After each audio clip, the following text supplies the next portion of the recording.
Bismillahirrahmanirrahim. Assalamualaikum warahmatullahi wabarakatuh. Teman-teman santri Madin, kembali lagi bersama saya Ustadz Muhsin di mata pelajaran Tarikh. Nah, di mata pelajaran Tarikh hari ini kita akan memulai kembali atau mengulang kembali pelajaran tentang Sirah Nabawiyah. Dan materi tentang Sirah Nabawiyah hari ini kita mulai dari kelahiran Nabi Muhammad SAW hingga menikah dengan Khadijah binti Khuwailid. Muhammad SAW dilahirkan di tengah keluarga Bani Hashim atau Hashim ini dikenal sebagai ayahnya dari Abdul Muthalib ya, atau kakek Rasulullah. Lahir di Mekah pada hari Senin tanggal 9 Rabiul Awal pada permulaan tahun peristiwa Gajah ya, atau serangan dari Abrahah ke Mekah begitu, atau bertepatan dengan tanggal 20 atau 22 April tahun 571 Masehi dari ibu bernama Aminah binti Wahab. Saat pertama lahir, kakek Rasulullah yakni Abdul Muthalib menggendong Rasulullah yang baru lahir ke Ka'bah ya.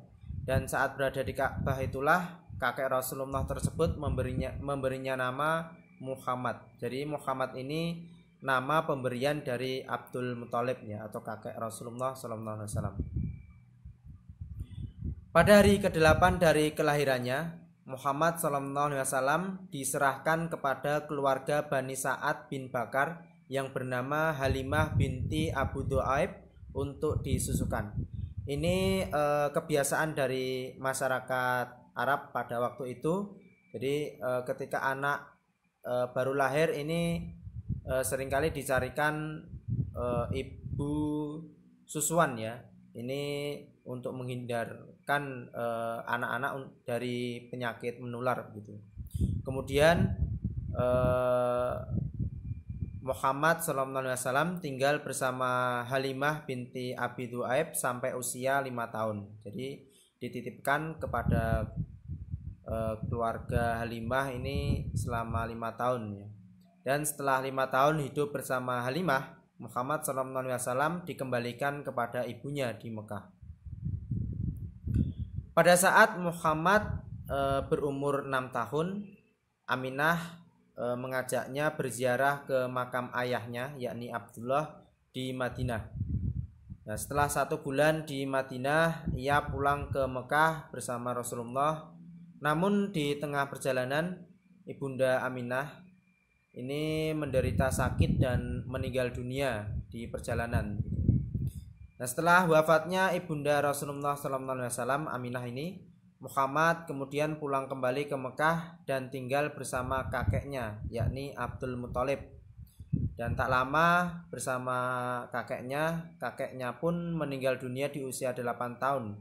Ketika itu usia Muhammad yakni 8 tahun ya. Bayangkan saja di usia 8 tahun sudah yatim piatu, ibunya meninggal di usia Muhammad saat usia 6 tahun ya. Terus diasuh oleh kakeknya selama 2 tahun hingga usia Muhammad 8 tahun.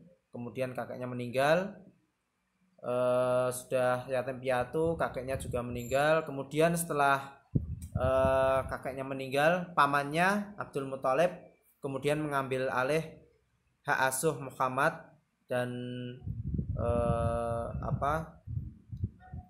tinggal bersama keluarga pamannya Abu Thalib. Nah, Abu Thalib ini sangat-sangat menyayangi Muhammad karena budi pekerti Muhammad yang sangat baik, kemudian juga cerdas dan berbakti, jujur juga gitu ya. Jadi karena budi pekerti Muhammad ini yang sangat baik, Abu Thalib sangat menyayangi Muhammad gitu. Dan di usia 12 tahun, Muhammad sudah mampu membantu pamannya untuk menggembala domba. Dan juga pamannya seringkali mengajaknya berdagang keluar Mekah. Saat berdagang keluar Mekah ini, sesampainya di Basrah atau sebuah kota di selatan Syam, ini Muhammad dan Abu Thalib bertemu dengan pendeta Bahira yang melihat tanda-tanda kenabiannya. Nanti kisah ini akan kita bahas pada materi-materi berikutnya. Kemudian di usia 25 tahun Muhammad mendagangkan barang dagangan Khadijah begitu, atau bekerja di perdagangannya Khadijah begitu, ditemani oleh Maisarah, budak Khadijah.